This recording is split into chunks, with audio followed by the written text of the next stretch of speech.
मृदा टॉपिक से क्वेश्चंस बनते हैं, तो काफ़ी इंपॉर्टेंट है ज्योग्राफी में ये टॉपिक। तो यहाँ पर जनरल इंट्रोडक्शन दिया है, हालांकि एग्जाम के लिए जनरल इंट्रोडक्शन डेफिनेशन ये इंपॉर्टेंट नहीं है, फिर भी देख लो कि मिट्टी जो होती है पृथ्वी की ऊपरी परत होती है मिट्टी, पौधों की ग्रोथ के लिए, पौधों की वृद्धि के लिए काफ़ी ज़्यादा ये पोषक तत्व, जल है, खनिज लवण है, तो ये प्रदान करती है। ये मिट्टी की जो ऊपरी परत होती है, पृथ्वी की जो ऊपरी परत होती है, पृथ्वी की यह ऊपरी परत खनिज कणों और जीवाश्मों का मिश्रण है। जीवाश्म देखने को आपको मिलेंगे जो लाखों वर्षों से निर्मित हुई है, लाखों वर्षों में निर्मित हुई है जो मिट्टी है। और सामान्यतः मिट्टी की कई परतें होती हैं, जिसमें सबसे ऊपरी परत में आपको देखने को मिलेगा अ, छोटे मिट्टी के कण, सड़े गले हुए पेड़ पौधे और जीव जंतु जो होते हैं उनके अवशेष, इसी को बोलते हैं जीवाश्म। ठीक है? फोसिल, जीवाश्म। यह परत फसलों की पैदावार के लिए काफ़ी ज़्यादा महत्वपूर्ण होती है। ठीक है, अब देखो दूसरी परत जो है वो महीन कणों, चिकनी मिट्टी की होती है, जिसके नीचे विखंडित चट्टानें और मिट्टी का मिश्रण होता है। पौधों की वृद्धि सामान्यतः 6 से 7 पीएच वैल्यू होनी चाहिए, वो 6 से 7 के बीच में होनी चाहिए। 6 से 7 बीच में जो पीएच वैल्यू अगर है मिट्टी की, तो अच्छी मानी जाती है पेड़ पौधों की ग्रोथ के लिए। और इसी पीएच वैल्यू पर जो पौधे अपनी सारी क्रियाएं करते हैं। और पेड़ पौधों के लिए अगर ज़्यादा मिट्टी अगर अम्लीय है तब भी दिक्कत है, और ज़्यादा क्षारीय है तब भी दिक्कत है। कि जो ये उन्होंने बताया कि 6 से 7 के बीच में अगर पीएच वैल्यू है तो मिट्टी ठीक है, और पेड़ पौधों की ग्रोथ अच्छी खासी हो सकती है। ठीक है? और एक चीज़ याद रखना कि अगर मिट्टी अम्लीय है तो उसको कृषि योग्य बनाने के लिए क्या मिलाते हैं? चूना। और अगर मिट्टी क्षारीय है, कृषि योग्य बनाने के लिए क्या मिलाते हैं? जिप्सम या पायराइट। ठीक है, जिप्सम या पायराइट।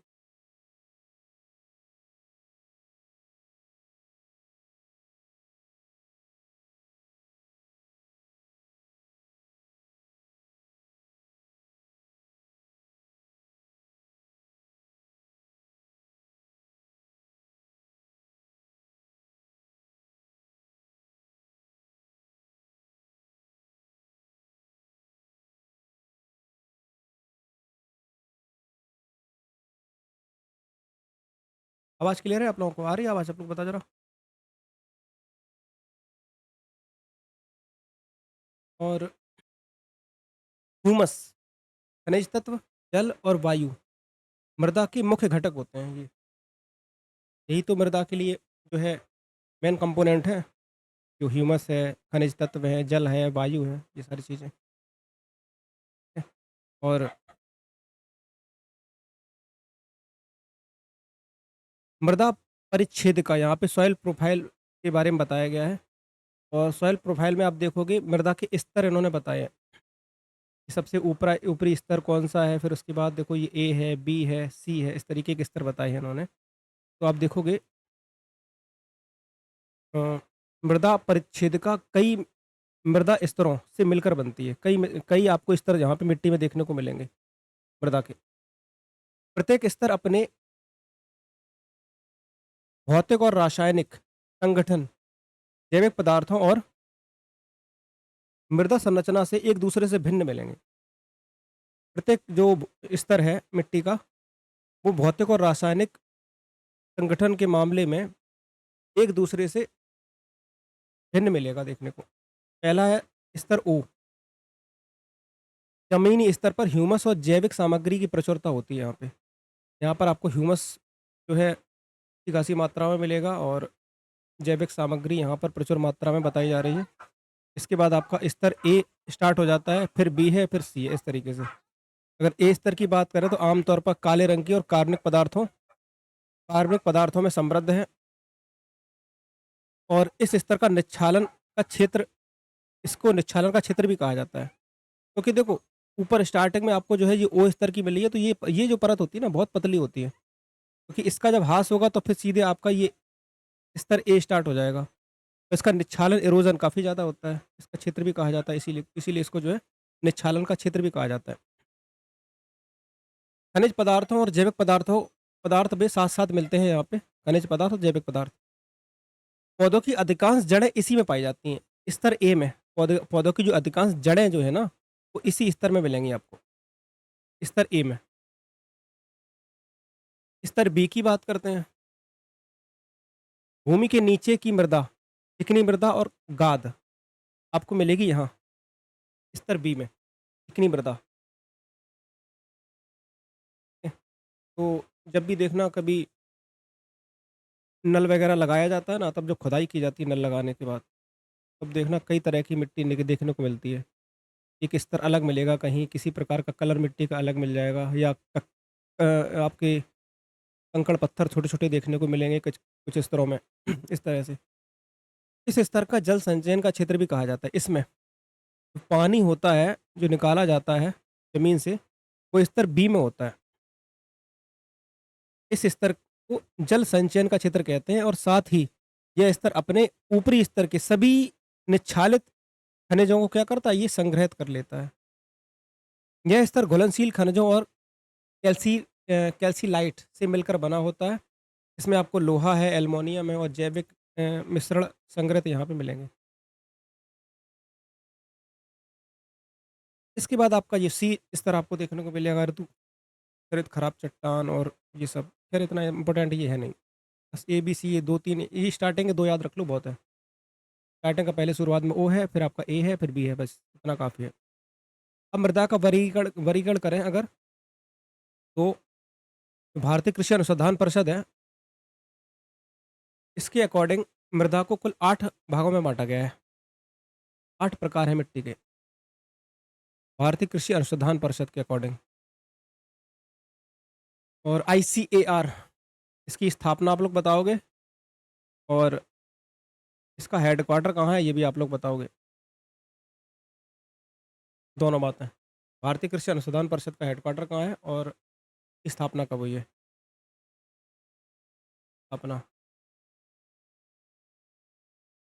हाँ ठीक है, नई दिल्ली इसका हो गया हेडक्वार्टर। स्थापना देखो, स्थापना बताओ, इसकी स्थापना कब हुई है?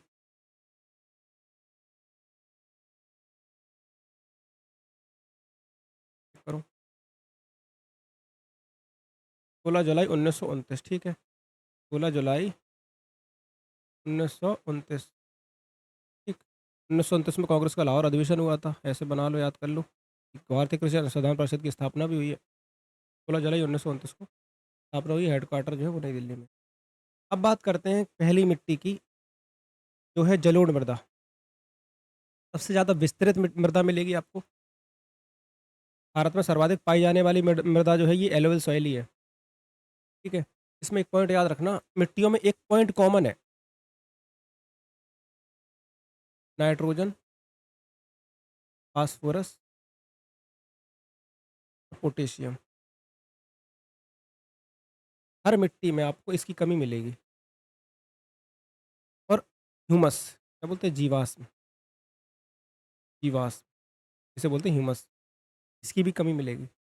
इन चीज़ों की आपको कमी देखने को मिलेगी, और मिट्टी के लिए और पेड़ पौधों के लिए काफ़ी ज़रूरी भी होते हैं ये, आपको जो ये एलिमेंट हैं, ये सारे जो पोषक तत्व हैं, मिट्टी के लिए बहुत ज़्यादा ज़रूरी होते हैं। खनिज जो हैं, ये एनपीके और ये जीवाश्म, ठीक है। ठीक है, और इन्हीं चीज़ों की कमी मोस्टली आपको देखने को मिलेगी। अगर कभी भी कोई सेंटेंस, एग्जैक्ट सेंटेंस आ जाए कि हाँ, इस मिट्टी में फास्फोरस या नाइट्रोजन की प्रचुर मात्रा होती है, तो समझ लेना सेंटेंस गलत है। ठीक है। अब यहाँ देखो, जलोढ़ मृदा मूलतः हिमालय से निकलने वाली, अब जलोढ़ मृदा का विकास कैसे हो रहा है? जलोढ़ मृदा का विकास हिमालय से निकलने वाली जो नदियाँ हैं, अपने साथ बहुत सारी मिट्टी, बहुत सारी गाद लेके आती हैं। ठीक है, अवसादों के निक्षेपण से, ठीक है। तो बहुत सारी मिट्टी और गाद लेके आती हैं, उसी गाद से उसी जो है मिट्टी से वही मिट्टी होती है, जिसे कहा जाता है क्या एल्युवियल सॉइल, इसी से ये बनती है, ठीक है? इसे काँप मृदा भी बोला जाता है या कछारी भी बोलते हैं, इसी मिट्टी को, एल्युवियल सॉइल को ही बोलते हैं। काँप मृदा या कछारी मृदा और ये सबसे ज़्यादा आपको कहाँ मिलेगी? आपको सबसे ज़्यादा मिलेगी उत्तर भारत में, ठीक है? उत्तरी मैदान में आपको जलोढ़ मृदा का सर्वाधिक विकास देखने को मिलेगा और सबसे ज़्यादा तटीय मैदान, प्रायद्वीपीय भारत के नदी डेल्टाई वाले भागों में आपको मिलेगी ये देखने को, जलोढ़ मृदा। याद करते चलो देखो ध्यान से एक-एक चीज़ को, पॉइंट को देखते रहो। भारत में सबसे अधिक भूभाग पर जलोढ़ मृदा ही पाई जाती है, इसकी हम लोग बात कर चुके हैं, सबसे ज़्यादा पाई जाएगी यही, ठीक है? और मृदा का विकास देखो अवसादों के निक्षेपण से इस मृदा का विकास होने के कारण अन्य मिट्टियों की अपेक्षा इसमें खनिज विविधता भी अधिक होती है, जो कृषि के लिए अधिक उपयोगी होती है। इस प्रकार की मृदा प्रायः गहन कृषि में की जाती है, काफ़ी खेती-बाड़ी इसमें होती है। और अब देखो इसमें कौन-कौन से खनिज या कौन-कौन से मिनरल्स पाए जाते हैं, तो यहाँ देखो पोटास की प्रचुर मात्रा है। चूने की भी पर्याप्त मात्रा पाई जा रही है, ठीक है? और फास्फोरस, नाइट्रोजन और ह्यूमस की क्या है? कमी है। बताया था कि यहाँ पर आपको फास्फोरस, नाइट्रोजन, ह्यूमस की कमी देखने को मिल रही है। जलोढ़ मृदा गठन में बलुई दोमट में चिकनी मिट्टी की प्रकृति पाई जाती है, ठीक है? बलुई दोमट मृदा जल धारण क्षमता सबसे कम होती है और इसमें भारी मात्रा में रवे होते हैं और चिकनी जलोढ़ मृदा मिट्टी में जल धारण करने की क्षमता सबसे अधिक होती है। ये कुछ बातें हैं, इनको आपको याद रखना है और यहाँ देखो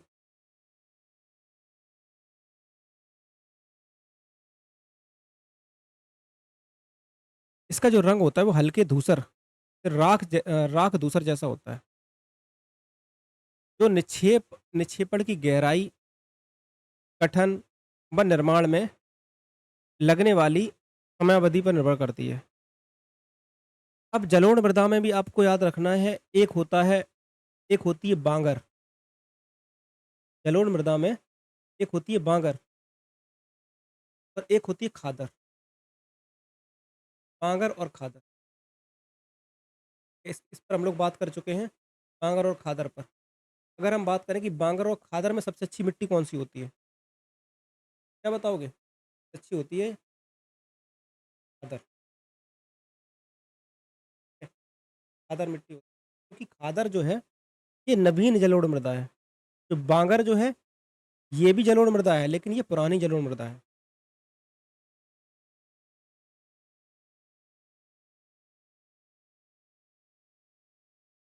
यहाँ देखो, पंजाब, हरियाणा व ऊपरी गंगा के मैदान में प्राचीन जलोढ़ मिट्टी, बांगर पाई जाती है। मध्य और निम्न मैदानी क्षेत्रों में बाढ़ के कारण मृदा का नवीनीकरण होता है, जिसे नवीन जलोढ़ मृदा या खादर बोलते हैं।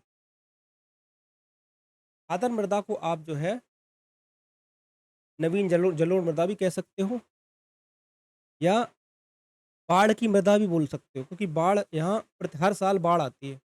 इसकी वजह से मिट्टी की नई-नई लेयर देखने को मिलेगी हमेशा। इस मिट्टी में मुख्यतः आपको गेहूँ है, गन्ना है, जौ है, दालें हैं, ये सब खेती कर सकते हो। गंगा ब्रह्मपुत्र घाटी में जूट की फसल भी यहाँ पर उगाई जाती है और इस मृदा में सामान्यतः मृदा संस्तर या सॉइल प्रोफाइलिंग नहीं पाया जाता। अब सॉइल प्रोफाइलिंग कहाँ से पाया जाएगा जब हर साल नई मिट्टी यहाँ पे आ रही है और दूसरी मिट्टी यहाँ पे से गायब हो रही है, हर साल आ रही है। बाढ़ का पानी प्रत्येक साल पहुँच रहा है, तो मृदा याद रखना यहाँ सॉइल प्रोफाइलिंग नहीं मिलेगी और सॉइल प्रोफाइलिंग जो है यहाँ देखो जलोढ़ मृदा में सामान्यतः 4 प्रकार को भागों में बाँटा गया है। ये डिस्कस कर चुके हैं हम लोग, भांवर है, तराई है, पांगर है और खादर है। ये देखो मिट्टी के प्राथमिक पोषक स्तर होते हैं ये, phosphorus, nitrogen, potash, oxygen, carbon और हाइड्रोजन। प्राथमिक पोषक तत्व का मतलब है कि इनको पेड़-पौधे की बहुत ज़्यादा ज़रूरत होती है, ठीक है? उसके द्वितीय पोषक तत्व है मैग्नीशियम, कैल्शियम, सल्फर। सूक्ष्म पोषक तत्व में कि भाई ये अगर ये ना भी मिले ना तब भी काम चल जाएगा, लेकिन इसका मिलना ज़रूरी होता है। पेड़-पौधों की ग्रोथ के लिए इनका मिलना बहुत ज़्यादा ज़रूरी है। Phosphorus, nitrogen, potash. और जिस मृदा में नाइट्रोजन की कमी हो रहती है, उसमें कीटभक्षी पौधे भी हैं। अब देखो ये बहुत इंपॉर्टेंट है, याद कर लो। कीटभक्षी कौन-कौन से पौधे होते हैं? अब ये कीटभक्षी पौधे जो होते हैं, वो नाइट्रोजन की आपूर्ति करने के लिए जीवों का भक्षण करते हैं, छोटे-छोटे कीट-पतंगों को खा जाते हैं ये। इनकी बनावट ऐसी होती है, इनकी पत्तियों की बनावट ऐसी होती है कि कोई भी कीट-पतंगा अगर उस पत्तियों में फँस जाता है, तो वो बाहर नहीं आ पाता। यहाँ देखो कौन-कौन से कीट-पतंगे यहाँ पे आपको देखने को मिलेगा, ये ड्रोसेरा है, हटपर्डी है, विनस है, फ्लाई ट्रैप है। तो फ्लाई ट्रैप, विनस, हटपर्डी, ड्रोसेरा, ये सारे जो पेड़-पौधे आपको देखने को मिल रहे हैं, ये सब कीट-भक्षी पौधे हैं, ठीक है? अब बात करते हैं लाल मिट्टी, लाल पीली मृदा की, ठीक है? दूसरी सबसे बड़ी जो मृदा है, सर्वाधिक विस्तृत मृदा है, वो यही है, लाल मिट्टी। भारत की दूसरी प्रमुख मृदा। पहली कौन-सी? जलोढ़ मृदा, दूसरी है। अब इसका विकास कहाँ पे हो रहा था? इसका विकास आपका दक्कन के पठार के पूर्वी और दक्षिणी भाग में कम वर्षा वाले उन क्षेत्रों में हुआ है, जहाँ पर रवेदार या आग्नेय चट्टानें पाई जाती हैं। कम वर्षा वाले क्षेत्रों में इसका विकास हुआ है। और इसके अतिरिक्त कहाँ पे मिलेगी ये? पश्चिमी घाट के गिरिपद वाले जो क्षेत्र हैं, उड़ीसा है, छत्तीसगढ़ है, या मध्य गंगा का जो मैदानी वाला जो क्षेत्र है, मध्य गंगा के मैदानी भाग के दक्षिणी भाग में ये आपको मिलेगी। प्रायद्वीपीय पठार के अधिकांश क्षेत्रों में इस मिट्टी का विकास होने के कारण जो है, इसे मंडलीय मृदा भी कहा जाता है। और मेन बात ये है कि इस मिट्टी में लोहे के ऑक्साइड, लौह ऑक्साइड बोल लो, फेरिक ऑक्साइड बोल लो, आयरन ऑक्साइड बोल लो, बात एक ही है। आयरन ऑक्साइड, लोहे के ऑक्साइड, फेरिक ऑक्साइड, इसकी उपस्थिति के कारण जो है मिट्टी का रंग कैसा होता है? लाल। अभी भी क्वेश्चन है कि मिट्टी का रंग लाल किस वजह से होता है? आयरन ऑक्साइड की वजह से। है। अब देखो जो मैंने अभी बताया था कि कॉमन बात एक, ये कॉमन बात अभी नीचे ही लिखा है देखो। नाइट्रोजन, फास्फोरस, पोटास और ह्यूमस। मिट्टी में आपको नाइट्रोजन, पोटास और ह्यूमस की क्या मिलेगी? कमी देखने को यहाँ पे मिल रही है। ठीक है? कुछ बात और स्वभाव से कैसी है? तो स्वभाव से इसका जो नेचर है, स्वभाव है, अम्लीय प्रकृति की है। जो लाल मिट्टी है, ये कैसी है? स्वभाव से अम्लीय, अम्लीय प्रकृति की। देखो, देखो ये लिखा हुआ है, अम्लीय प्रकृति की है। महीन कण वाली लाल व पीली मृदाएँ सामान्यतः उर्वरक होती हैं, जबकि मोटे कणों वाली जो मृदा होती है, वो अनउर्वरक होती है। यहाँ देखो, ये वही बात लिखी हुई है। और लाल मृदा ऊँची भूमियों पर बाजरा है, लाल मृदा में देखो क्या-क्या कर सकते हो, इसमें ऊँची भूमियों पर बाजरा है, मूँगफली है, आलू की खेती कर सकते हो। बाकी आप इसमें जो है ये चावल है, निम्न भूमि पे चावल, रागी, तम्बाकू, ये सारी खेती। ठीक। नेक्स्ट बात करते हैं हम लोग काली मृदा, काफ़ी इंपॉर्टेंट है काली मृदा को देखो, इस ब्लैक सॉइल को रेंगुर मृदा भी बोलते हैं। क्या बोलते हैं? रेंगुर। और अंतर्राष्ट्रीय स्तर पर जो काली मृदा है, अ, इसको जो है चेरनोज़म भी बोला जाता है, चेरनोज़म। देखो लिखा है चेरनोज़म। इस मृदा का निर्माण दरारी उद्भेदन से निकलने वाला जो लावा है, लावा पदार्थों के विखंडन से होता है इस मृदा का निर्माण। ठीक है? और क्योंकि लावा वाली जो चट्टानें होती हैं, वो चट्टानें धीरे-धीरे उनका इरोज़न होता रहता है और धीरे-धीरे जो है, वो इरोज़न होने के पश्चात वो स्तर जो है दूसरी जगह पहुँचता रहता है। तो इस तरीके से मिट्टी का विकास होता रहता है, काली मिट्टी का। और तीसरी सबसे प्रमुख मृदा है, पहली है जलोढ़, दूसरी है लाल मृदा, तीसरी है आपकी ये काली मृदा, काली मिट्टी।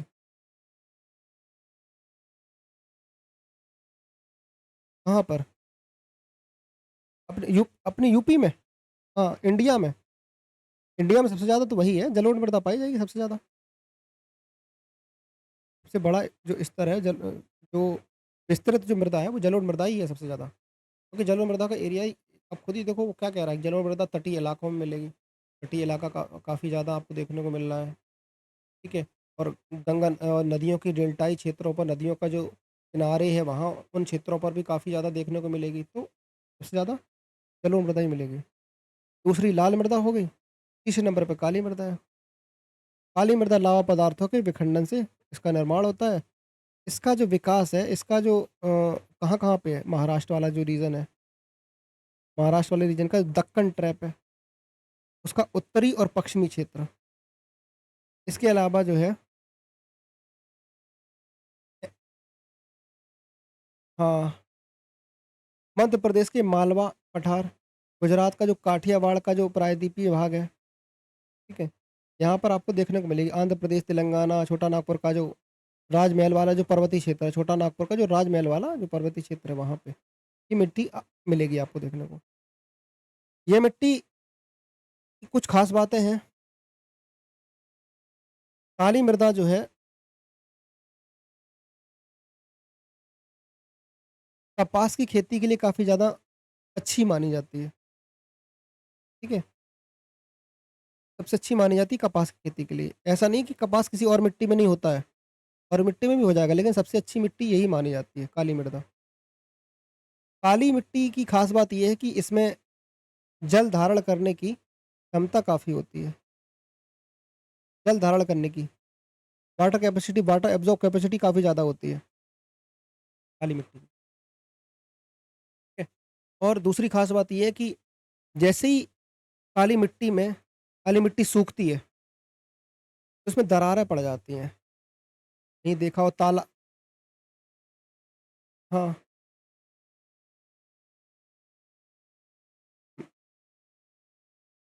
हुँ।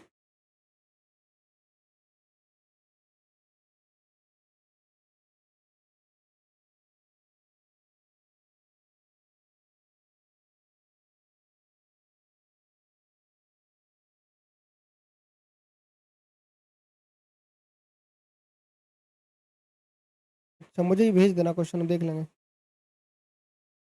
तब डिस्कस करेंगे। और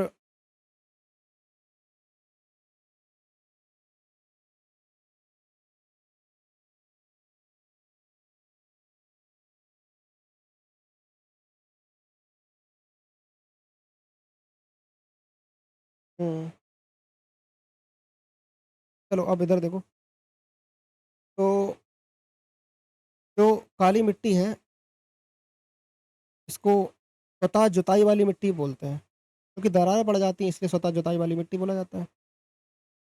और इसके अतिरिक्त ये उष्णकटिबंधीय जो चेरनोज़म व ट्रॉपिकल ब्लैक अर्थ भी कहा जाता है। उत्तर प्रदेश में इस मृदा को क्या बोलते हैं? करेल।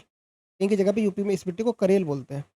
कपास के अतिरिक्त यह मृदा गन्ना है, गेहूँ, प्याज़ और भी फलों की खेती भी कर सकते हो, ठीक है? गीली होने पर चिपचिपी और शुष्क, और जो जब ये शुष्क होने पर इसमें बड़ी-बड़ी दरारें पड़ जाती हैं, देखो लिखा है इसमें, और इसी वजह से इसको जो स्वतः जुताई वाली मिट्टी बोलते हैं, ठीक है? स्वतः जुताई वाली मिट्टी। इस मृदा को जल धारण करने की क्षमता ज़्यादा होती है, सिंचाई की कम आवश्यकता पड़ती है इसमें, ठीक है? क्योंकि नमी बनाए रखती है, अपने अपने अंदर ये नमी बनाए रखती है, इस वजह से। और देखो इस मिट्टी में क्या-क्या, और हाँ, एक चीज़ है इसमें इम्पोर्टेंट है याद रखना कि जो ह्यूमस, एल्युमिनियम और लोहा, इसमें ये आपको याद रखना है, टाइटेनी फेरस मैग्नेटाइट। टाइटेनी फेरस मैग्नेटाइट की वजह से इस मिट्टी का रंग काला होता है। टाइटेनी फेरस मैग्नेटाइट, ह्यूमस, एल्युमिनियम, लोहा के टाइटेनी फेरस मैग्नेटाइट की यौगिकों की उपस्थिति के कारण इस मिट्टी का रंग कैसा होता है? काला होता है। तो इसमें आपको ये ज़रूर याद रखना है, टाइटेनी फेरस मैग्नेटाइट।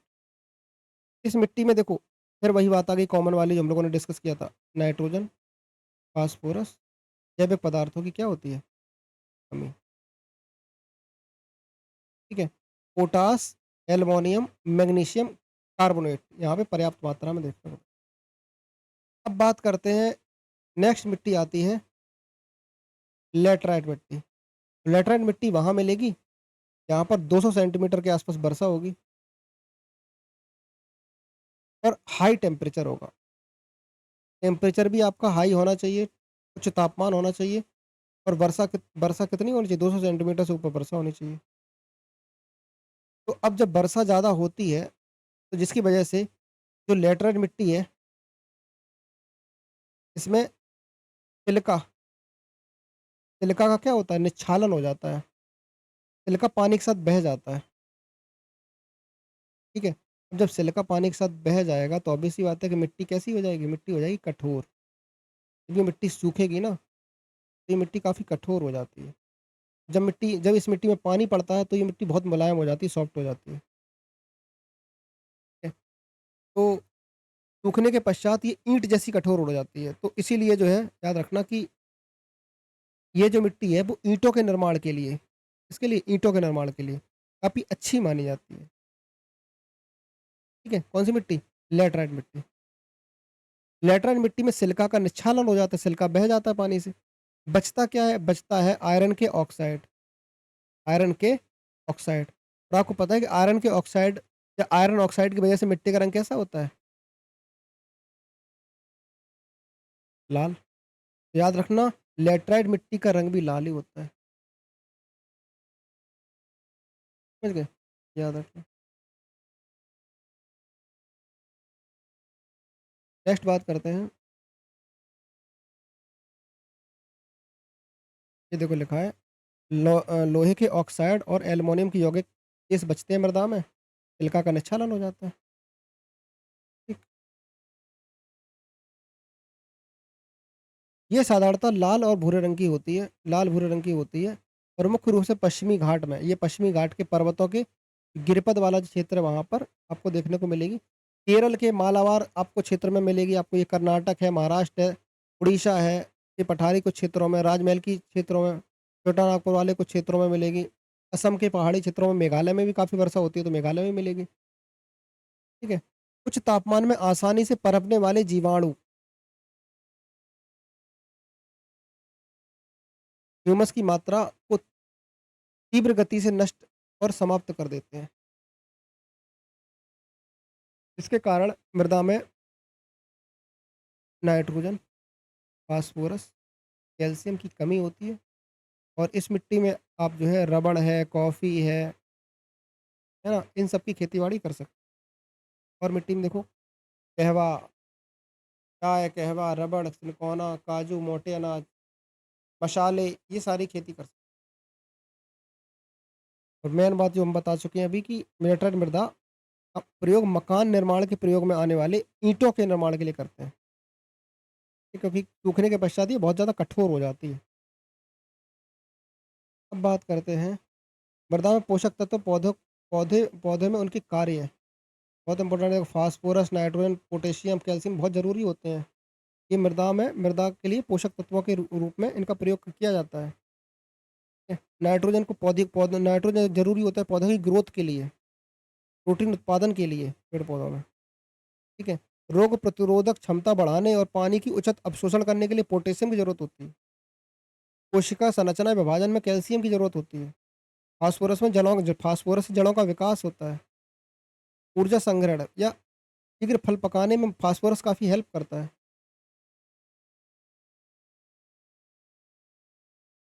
मैग्नीशियम भी ज़रूरी है, आपको पता ही है कि ये पौधों में लोहे के अवशोषण से सहायक और क्लोरोफिल का मुख्य एलिमेंट भी यही होता है। क्लोरोफिल में मुख्य तत्व कौन-सा होता है? मैग्नीशियम।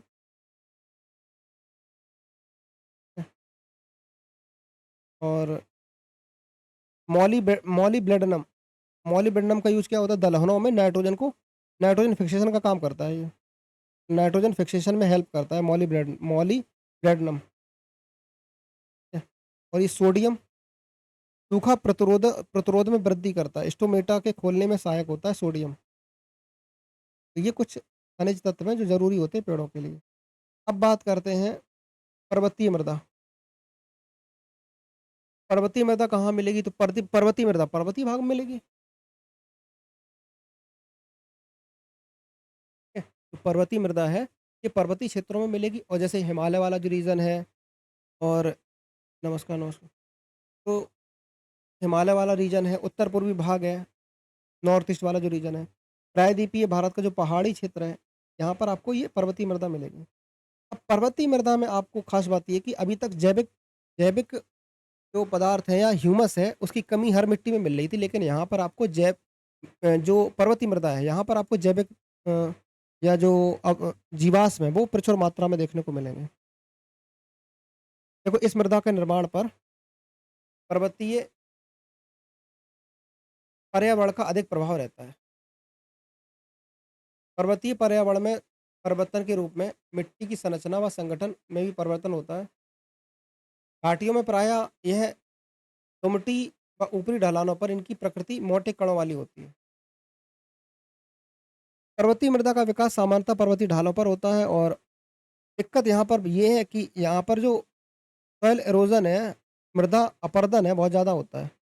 मृदा अपरदन की समस्या काफ़ी ज़्यादा रहती है जो पर्वतीय इलाकों में, क्योंकि पेड़-पौधों की वजह से थोड़ा-सा बचाव रहता है, नहीं तो फिर कई बार देखा है कि बारिश के टाइम पर पर्वतीय मिट्टी का बह जाती है और बड़े से बड़े पर्वत भी ढह जाते हैं। तो ये मिट्टी एक तरीके से कह सकते हो स्टेबल नहीं है, ये मिट्टी। पर्वतीय मृदा जो है वो स्थायी नहीं है।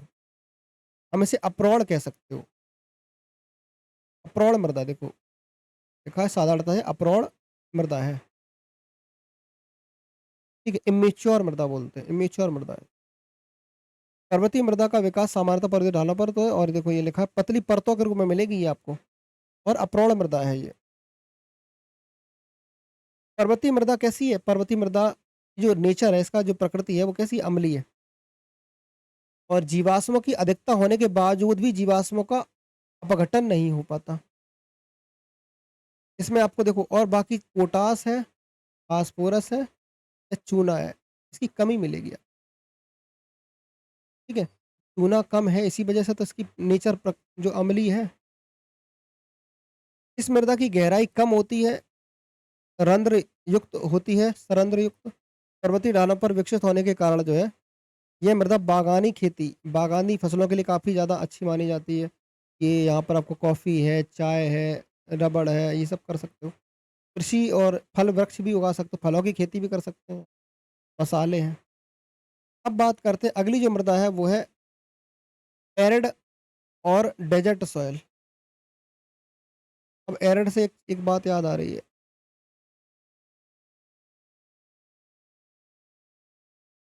Central arid zone research institute कहाँ पे है? ये याद रखना, ये पूछा जाता है कई बार क्वेश्चन है कजरी, ठीक है? इसका जो हेडक्वार्टर है जोधपुर राजस्थान में है, कजरी का। तो मरुस्थलीय मृदा की खास बात क्या है? क्योंकि आप देखोगे भारत में मृदा का जो वर्गीकरण है वो वहाँ की मौसमी परिस्थितियाँ, ठीक है?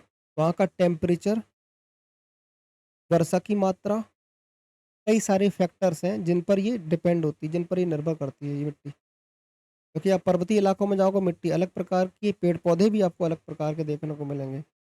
मैदानी भागों में आपको पेड़ पौधे और जो वनस्पति है और मिट्टी है वो अलग प्रकार की मिलेगी। ठीक है, आप मरुस्थलीय इलाकों में जाओ, तो मरुस्थलों में आपको मिट्टी अलग प्रकार की देखने को मिलेगी। क्योंकि मरुस्थलीय इलाकों में बारिश की मात्रा कम है, वर्षा नहीं होती है। मरुस्थलों का विकास कहाँ होता है? मरुस्थलों का विकास तो वहीं होता है ना, जहाँ 70 सेंटीमीटर से कम वर्षा हो रही है। ठीक है, अब यहाँ पर आपको देखने को मिलेगा कि खास बातें क्या है यहाँ पर। स्क्रीन तो आ रही है? नगण्य वर्षा, स्क्रीन आ रही है आप लोगों को? हाँ, तो नगण्य वर्षा और अत्यधिक वाष्पीकरण काफ़ी ज़्यादा है, कारण मृदा में कम नमी रह पाती है। वाष्पीकरण ज़्यादा है, मृदा में नमी कम रहेगी। कार्बनिक पदार्थों की अल्पता से ह्यूमस का अभाव रहता है। ह्यूमस यहाँ पे आपको कम देखने को मिलेगा। इससे कृषि के दृष्टिकोण से अनउर्वरक मृदा मानते हैं। ठीक है, अनउर्वरक मृदा है यहाँ पर और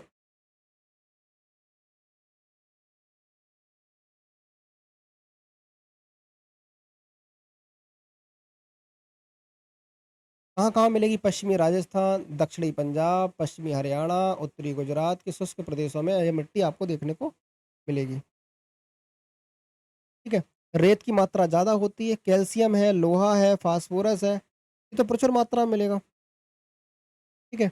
अब कमी क्या है? कमी तो हमेशा एक कॉमन बात मैंने बताई आपको नाइट्रोजन, ह्यूमस, ये ना देखो फास्फोरस प्रचुर मात्रा में मिल रहा है, क्योंकि यहाँ पे कंकड़ पत्थर आपको जो छोटे-छोटे जो कंकड़ आपको इसमें मिलेंगे और ऑब्वियसली वहाँ उसमें फास्फोरस तो होता ही है प्रचुर मात्रा में। ठीक है? जो रेतीली मिट्टी होती है उनमें फास्फोरस होता है और नाइट्रोजन और ह्यूमस का अभाव यहाँ देखने को मिलेगा। ठीक है? अब इसकी और ख़ास बात क्या है तो जो मरुस्थलीय मृदा है इनकी खास बात ये है कि मरुस्थलीय मृदा में पेड़-पौधे जो उगते हैं, पेड़-पौधों की जड़ें काफ़ी लंबी होती हैं, क्योंकि वो पानी की तलाश में नीचे तक चली जाती हैं। पेड़-पौधों की जड़ें काफ़ी लंबी मिलेंगी। अब मरुस्थलीय इलाका है, वर्षा की मात्रा कम है, पानी इतना है नहीं, तो यहाँ के पेड़-पौधों ने अपनी पत्तियों को छोटा कर लिया। जहाँ जिस प्रकार की मिट्टी, जहाँ जैसा एनवायरनमेंट, पेड़-पौधों ने उसको अपने उसी अनुरूप में अपने आप को ढाल लिया। पेड़-पौधे ने अपनी पत्तियों को छोटा कर लिया, कटीले पेड़-पौधे बन गए। ताकि अगर पेड़-पौधों की पत्तियाँ बड़ी होंगी तो ऑब्वियस सी बात है कि पानी का जो इवेपोरेशन है या वाष्पीकरण है बहुत ज़्यादा होगा, ठीक है? अब यहाँ पे कम जल की आवश्यकता वाली फसलों को उगा सकते हैं, जैसे ज्वार है, बाजरा है, रागी है, तिलहन है, इन सबको उगा सकते हैं। अगली बात करते हैं लवणीय मृदा की, सैलाइन सॉइल। लवणीय मृदा की बात करें तो लवणीय मृदा का विकास शुष्क और अर्ध शुष्क जलवायु और जलाक्रांत अनूप क्षेत्रों में आपको देखने को मिलेगा। ये मृदा की संरचना की दृष्टि से बलुई से लेकर दोमट तक हो सकती है। इसमें लवणों की अधिकता पाई पाई जाती है। इसमें इसमें देखो सोडियम है, पोटेशियम है, मैग्नीशियम है। इसके अनुपात में अधिकता और नाइट्रोजन और चूने की क्या अल्पता मिलेगी आपको देखने को। लवणीय मृदा को कृषि के दृष्टिकोण से अनउर्वरक माना जाता है। कैसी है? अनउर्वरक है ये कृषि के दृष्टिकोण से। साथ में इसमें वनस्पति का अभाव भी आपको यहाँ जो है पाया जाएगा। अब बात करते हैं लवणीय मृदा का अधिकतर प्रसार पश्चिमी गुजरात, पूर्वी तट के डेल्टाई और वन क्षेत्रों में आपको देखने को मिलेगा लवणीय मृदा को। कच्छ के रण में लवणीय मृदा का प्रसार मिलेगा आपको। दक्षिण पश्चिम मानसून प्रमुख रूप से उत्तरदायी है इसके लिए। और यहाँ देखो सोडियम, पोटेशियम और कैल्शियम लवणों एवं क्षारों का जमा होता है। यह मृदा न केवल लवणीय मृदा में परिवर्तन हो जाती है, बल्कि इसमें उर्वरकता का भी प्रतिकूल प्रभाव पड़ता है।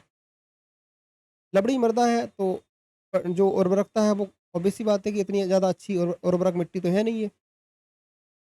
और पंजाब हरियाणा क्षेत्रों में अतिरिक्त यहाँ पे सिंचाई के कारण जो है लवणीय मृदा के प्रसार में वृद्धि होती है। एक चीज़ याद रखना, क्वेश्चन आता है कि अगर मिट्टी में आप ज़्यादा पानी लगाओगे तो मिट्टी कैसी हो जाएगी? क्षारीय। याद रखना ये। मिट्टी में ज़्यादा सिंचाई करने से भी मिट्टी खराब हो जाती है। तो कैसी मिट्टी हो जाएगी? क्षारीय हो जाएगी। क्योंकि जो नीचे स्तर में जो नमक होता है ना, वो नमक ऊपर आ जाता है। और आपको पता ही है कि मिट्टी क्षारीय हो जाएगी तो खेती बाड़ी के लिए दिक्कत है। ठीक है? तो पता और सॉल्यूशन भी है, हालांकि क्षारीय मृदा को कृषि योग्य बनाने के लिए क्या मिलाते हो? जिप्सम या पायराइट। देखो लिखा है ये बात कि जिप्सम और पायराइट का प्रयोग करके लवणीय मिट्टियों को भी कृषि योग्य बनाया जा सकता है। भारत में हरित क्रांति वाले क्षेत्रों में नहरों के आसपास वाले लवणीय और क्षारीय मृदा में अधिक तेजी से वृद्धि हुई है, जिसके कारण बंजर भूमि की समस्या भी बढ़ी है काफ़ी। इस प्रकार की मृदाओं में बरसीम है, धान है, गन्ना है, अमरूद है, आंवला है, जामुन वगैरह इन सब की खेती कर सकते हैं।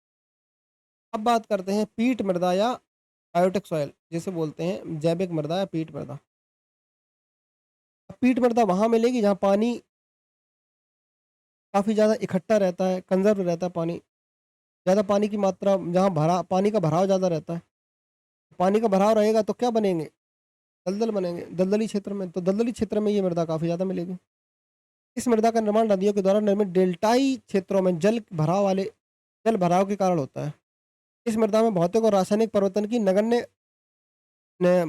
नगण्य होने के कारण अविघटित कार्बनिक पदार्थों की जो मात्रा होती है वो अधिक होती है, जिसके कारण मिट्टी अम्लीयता भी अपेक्षाकृत अधिक होती है। ये उच्च लवणीय मृदा है। कैसी है? उच्च लवणीय मृदा है। लेकिन इसमें पोटास और इसमें फास्फेट की क्या होती है? कमी होती है। अब बात करते हैं कि ये मिट्टी है स्वभाव से कैसी है? अम्लीय। अम्लीय स्वभाव की मिट्टी है। इसमें फेरस आयरन होने से ये प्रायः इसका रंग होता है कैसा? नीला। फेरस आयरन होने की वजह से। भारत में पीठ मृदा वाले क्षेत्रों में ही मैंग्रोव वनस्पति का अधिक विकास हुआ है, क्योंकि जल भराव वाला क्षेत्र है। मैंग्रोव वनस्पति काफ़ी देखने को मिलेगी। मैंग्रोव वनस्पति की बात कर रहे हैं तो सबसे ज़्यादा मैंग्रोव वनस्पति इंडिया में कहाँ पर है? वेस्ट बंगाल। फिर कहाँ है? गुजरात।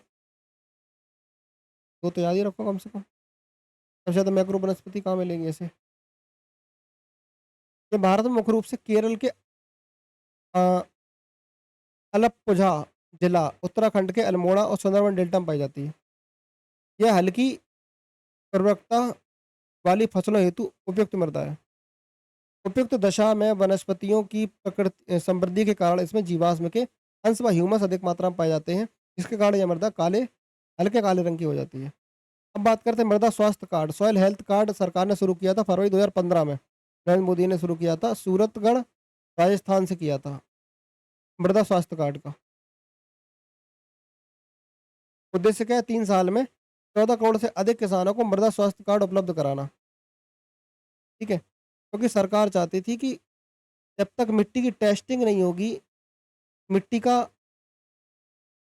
एग्जैक्ट पता कैसे चलेगा कि मिट्टी में किस चीज़ की कमी है? क्योंकि किसान उस समय उर्वरकों का अंधाधुंध प्रयोग कर रहे थे। किसानों को नहीं पता है कि किस मिट्टी में किस किस चीज़ की कमी है, क्या मिलाना चाहिए, क्या नहीं मिलाना चाहिए। बस उनको लगा था कि पिछली साल यूरिया मिलाई थी, इस बार भी मिला दो, अच्छा फसल हो जाएगी। कंटिन्यू एक ही चीज़ का यूज़ करते थे। उनको मिट्टी में ये नहीं पता कि किस चीज़ की कमी हो सकती है या कोई समस्या और हो सकती है। तो इसकी वजह से काफ़ी दिक्कतें आ जाती हैं। ठीक है? अगला देखो, अब यहाँ पर उन्होंने मिट्टी को एक साथ दे दिया है पूरा। अब ये देखो बहुत इम्पोर्टेंट है। अब बात करेंगे हम लोग मृदा अवकर्षण, डिग्रेडेशन। अब ये अब अवकर्षण क्या होता है? मृदा में उर्वरकता के ह्रास को ही क्या कहते हैं? ह्रास को ही बोलते हैं मृदा अवकर्षण, डिग्रेडेशन। भारत में मृदा का पोषण स्तर गिर जाता है तथा मृदा के दुरुपयोग और अपरदन के कारण मृदा की गहराई या परत की मोटाई कम हो जाती है। मृदा अवकर्षण की दर भू आकृतिक संरचना, पर्वतों की गति, उपवनों की गति और वर्षा की मात्रा के अनुसार एक स्थान से दूसरे स्थान पर भिन्न होती है।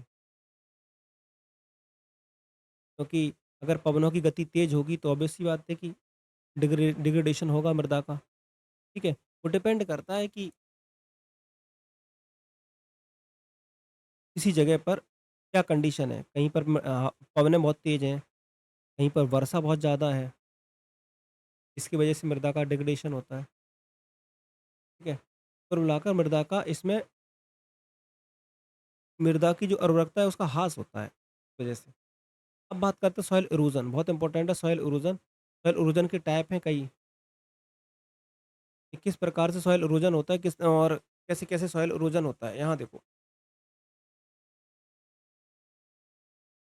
मृदा अपरदन का तात्पर्य होता है मृदा के ऊपरी स्तर का विनाश। प्राकृतिक व मानवीय गतिविधियों से अपरदातन अपर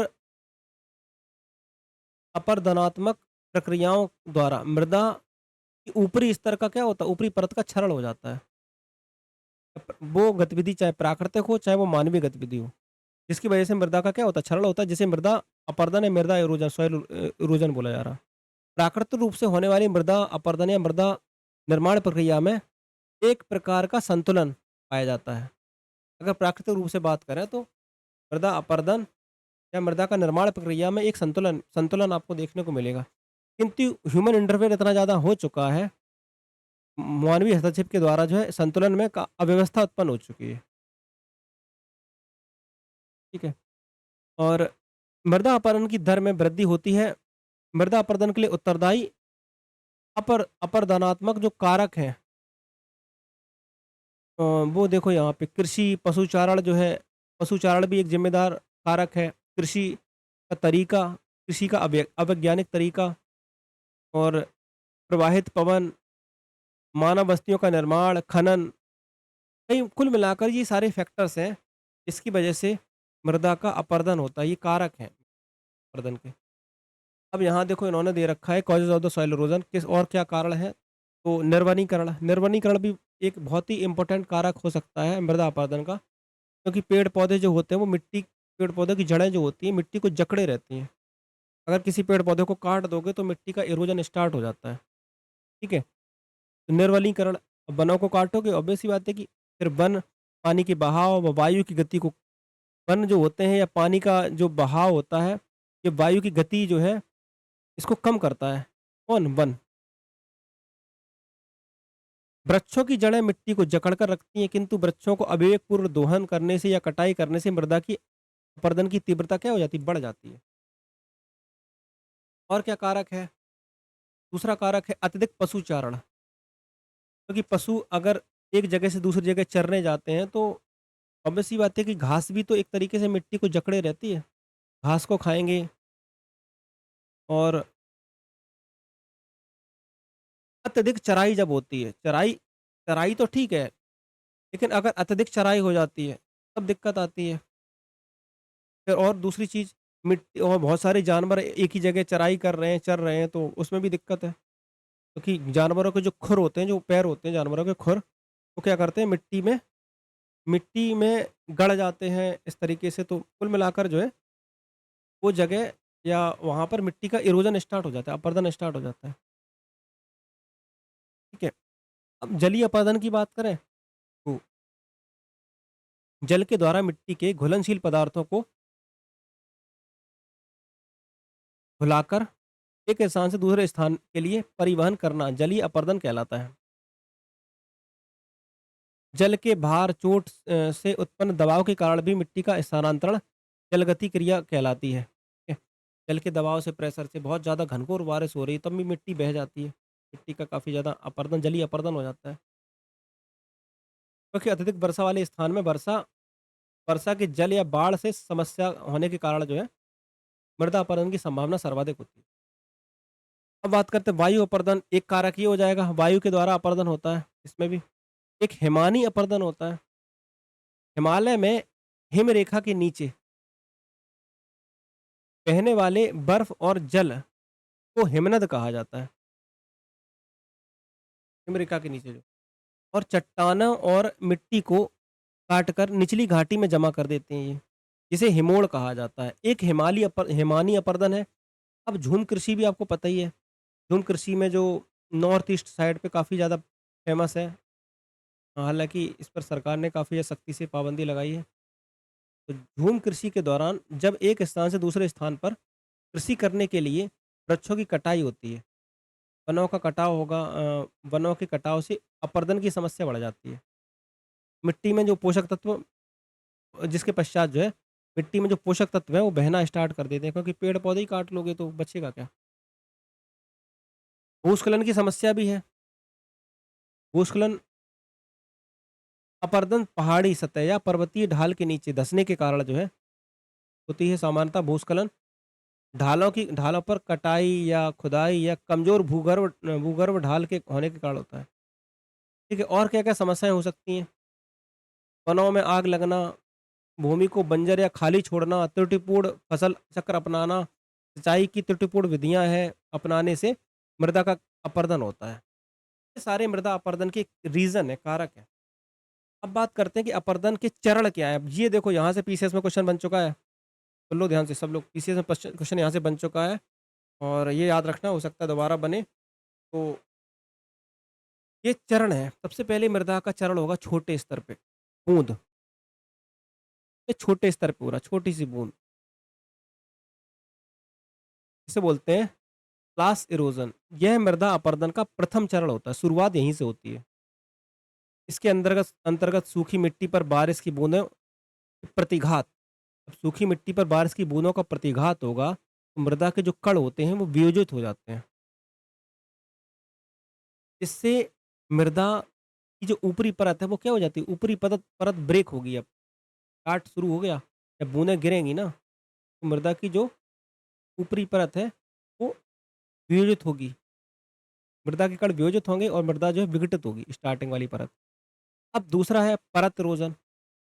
परत एरोजन के लिए चरण में बूंदों के निरंतर प्रहार, अब थोड़ी बहुत बूंदें चल जाएगा, लेकिन फिर बहुत ज़्यादा बूँदें गिरना ही शुरू हो जाएँ, तो फिर एक स्टार्टिंग की जो शुरुआत की जो परत होती है, वो बहना स्टार्ट हो जाएगी। तो इसी को बोलते हैं परत अपर्दन। परत का क्या हो जाएगा? अपर्दन होगा, हीट इरोज़न, ठीक है? और ये सामान्यतः समतल भूमि पर मूसलाधार वर्षा के पश्चात होता है। जब मूसलाधार वर्षा होगी तो परत अपर्दन होगा। यद्यपि ये अति सूक्ष्म प्रक्रिया है, इतनी ज़्यादा मात्रा में मिट्टी का इरोज़न नहीं होता है, लेकिन फिर भी वो इरोज़न तो होगा ना। परत इरोज़न है, स्टार्टिंग की जो शुरुआत की जो परत है, ऊपरी परत है, उसको क्षति पहुँचना स्टार्ट हो जाता है। तो अति सूक्ष्म प्रक्रिया है, किंतु अधिक हानिकारक होती है, क्योंकि मृदा की सूक्ष्म और अति उर्वरक परत का अपरदन हो जाता है इसमें, परत अपरदन में। दूसरी बात करते हैं रेल इरोज़न। तीसरे नंबर पर रेल इरोज़न आती है। रेल इरोज़न क्या होता है?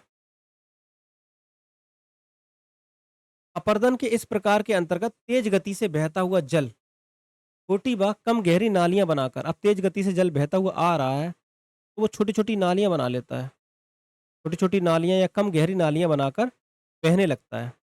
अब कम गहरी नालियाँ बना के बहेगा, छोटी-छोटी नालियाँ बना के बहना स्टार्ट कर देगा, तो इसमें मिट्टी का क्या होगा? मिट्टी का कटाव होना शुरू होता है, इरोज़न होता है। आम तौर पर कृषि भूमि या अति चारित भूमियों पर देखने को मिलता है। जहाँ पर चराई बहुत ज़्यादा हो जाती है, वहाँ पे आपको ये देखने को मिलेगा रेल अपरदन। कहीं आपने देखा भी हो बरसात के टाइम पर छोटी-छोटी नालियाँ ऐसी बन जाती हैं। जहाँ पानी का एग्ज़िट पॉइंट होता है, जहाँ निकास होता है, जहाँ जाना होता है पानी, तो वहाँ छोटी-छोटी नालियाँ टाइप की बन जाती हैं। रेल अपरदन हो गया। उसके बाद फिर रेल अपरदन का एक बड़ा वर्ज़न है जिसे बोल सकते हो अवनालिका अपरदन। जब यही छोटी-छोटी नालियाँ, ये कम छोटी और गहरी नालियाँ जब बड़ी-बड़ी नालियों में कन्वर्ट हो जाएँगी, तो वो अवनालिका अपरदन कहलाएगा देखो। यार रेल अपरदन की नालियाँ बड़ी और विस्तृत हो जाती हैं। ये तो रेल अपरदन था, ये छोटी नालियाँ थी।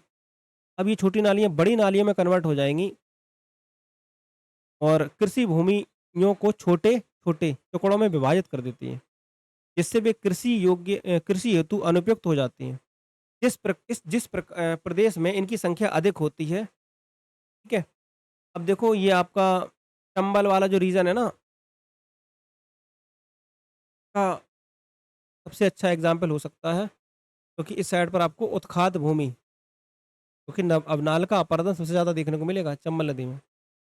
चंबल नदी, चंबल का बीहड़ प्रदेश, यहाँ पे उत्खात भूमि या बड़े-बड़े नालियाँ, खड्डे देखने को मिलेंगे। उसका एग्ज़ाम्पल हो सकता है अवनाल का अपर्दन। समझ गए? पहले नंबर पे क्या बताया था? बूंद अपर्दन। सेकंड नंबर पे परत अपर्दन। तीसरे नंबर पे बताओ रेल अपर्दन, ठीक है? और चौथे पे आ जाएगा अवनालिका अपर्दन। 5वें पे क्या है? 5वें पे है स्टीम चैनल इरोज़न, मतलब धारा चैनल अपरदन। जब जल की हाँ, आ चुका है ये क्वेश्चन। जब जल एक मोटी धारा के रूप में प्रवाहित होने लगता है, ठीक है? अभी छोटी नाल यहाँ पर अभी नालियाँ जब विस्तृत बड़ी हो जाएँगी, अब जल जो है जब मोटी धारा के रूप में बहेगा, एक तरह से नदी ही बहने लगी, जब मोटी धारा के रूप में प्रवाहित होने लगेगा, तो चैनल को तब तक अपरदित करता है जब तक कि वह स्थिर ढाल प्राप्त ना कर ले। धारा या चैनल अपरदन बोलते हैं। ये सारी बातें थी यहाँ पे, अपरदन के टाइप थे कि कौन-कौन से अपरदन। अब मृदा संरक्षण के उपाय क्या हैं? मेथड्स ऑफ सॉइल कंज़र्वेशन, कैसे मृदा के जो संरक्षण उसको आप जो है करोगे? तो मृदा संरक्षण एक ऐसी प्रक्रिया है जिसके अंतर्गत न केवल मृदा की गुणवत्ता को बनाए रखने का प्रयास किया जाता है, बल्कि उसमें सुधारने की कोशिश भी की जाती है। देश में मृदा अपरदन व उसके दुष्परिणामों पर नियंत्रण के लिए 1953 में केंद्रीय मृदा संरक्षण बोर्ड का गठन किया गया था। अपरदन की समस्या दुष्परिणाम को नियंत्रण करने के लिए इसका गठन किया गया है। मृदा संरक्षण बोर्ड का गठन किया गया है। ठीक है?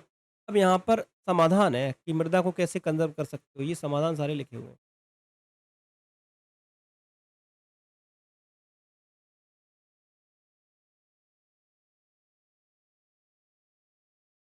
शॉर्ट में ये देख लो बस, ये नीचे थोड़ी बताएँगे। ये बस देख लो, पूछ लेता है। यांत्रिक उपाय है, जैविक उपाय है और सामाजिक उपाय है।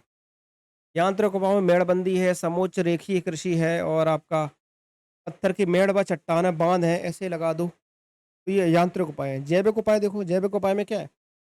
फसल चक्र। अब एक ही प्रकार की कंटिन्यू फसल करते रहोगे, एक तो मिट्टी की जो उर्वरकता है वो खत्म हो जाएगी, ठीक है? मृदा का अपरदन शुरू हो जाता है। तो ये जैविक उपाय ये है कि फसल चक्र को अपनाओ और पट्टीदार खेत, पलवार, मल्चिंग और ये कृषि वानिकी है, वृक्षारोपण करो, सामाजिक उपाय में अति चराई बंदी करो, चराई पाबंदी लगाओ, कुल्हाड़ बंदी या झूम कृषि पर रोक लगाओ, ये सारी बातें इसमें सारा इन्होंने वही दे दिया वापस। मिट्टी के अध्ययन को क्या कहते हैं? मिट्टी के अध्ययन को कहा जाता है पेडोलॉजी। एक चीज़ और याद रखना ये, वर्मी कंपोस्ट बहुत इंपॉर्टेंट है। वर्मी कंपोस्ट क्या होता है? किसानों की सबसे हितकर हाँ, केंचुआ का पालन किया जाता है। केंचुआ का पालन होता है क्योंकि केंचुआ मिट्टी की फर्टिलिटी को बढ़ाता है, मिट्टी की जो उर्वरक क्षमता है उसको क्या करता है? उसको बढ़ाता है। हाँ, और हाँ, किसानों का मित्र बोला जाता है केंचुए को इसी वजह से। और खरपतवार को खाकर उनको खाद बनाता है ये, साथ ही मिट्टी को मुलायम और उपजाऊ भी बनाता है कौन? वर्मी कंपोस्ट में। हरी और जैविक खाद क्या है? तो मृदा संरक्षण को बनाए रखने के लिए खेत में हरी खाद का उपयोग अधिक से अधिक प्रयोग करना चाहिए। आपको पता होगा उड़द जैसी उड़द है, सेंधी है, सनई है, ढैंचा आपने सुना होगा, मूँग है, लोबिया है, खेत में बोए जाते हैं ये। खड़ी फसल के नीचे खेत की जुताई की जाती है जिससे खेत में विभिन्न प्रकार के जैविक पदार्थों का समावेश हो जाता है। ढैंचा वगैरह ये दाल वगैरह की खेती करते हैं तो दालों की जो पत्तियाँ हैं, दालों के जो छोटे-छोटे जो आपके दालों की फलियाँ देखी होंगी फलियाँ, उनकी फलियाँ जो हैं खेत में ही छूट जाती हैं या मतलब टूट के गिर जाती हैं। तो उनको साफ़ नहीं करते हैं ये लोग, ये उसी को खेत में ही जुताई कर देते हैं, ताकि ढैंचा है, मूँग है, सनई है, ये सब उसी मिट्टी में मिल जाए, क्योंकि ये बहुत ज़रूरी होते हैं मिट्टी के लिए, ठीक है? इसमें खेत में विभिन्न प्रकार के जैविक पदार्थों का क्या हो जाता है, समावेश हो जाता है। ये हरी हरी खाद है ये, एक तरह से हरी खाद के रूप में काम आती है। इससे फसलों की उत्पादकता बढ़ती है, जैसे सैंजी, सनई की फसल का हरी खाद के रूप में प्रयोग करने के लिए सर्वाधिक मात्रा में नाइट्रोजन प्राप्त ठीक, ये कुल मिलाकर ये मिट्टी वाला चैप्टर था, ये आपका पूरा फिनिश हुआ। जो इम्पोर्टेंट बातें थी सारी हम लोगों ने यहाँ पे कवर करी हैं, ठीक है? करते हैं क्वेश्चन।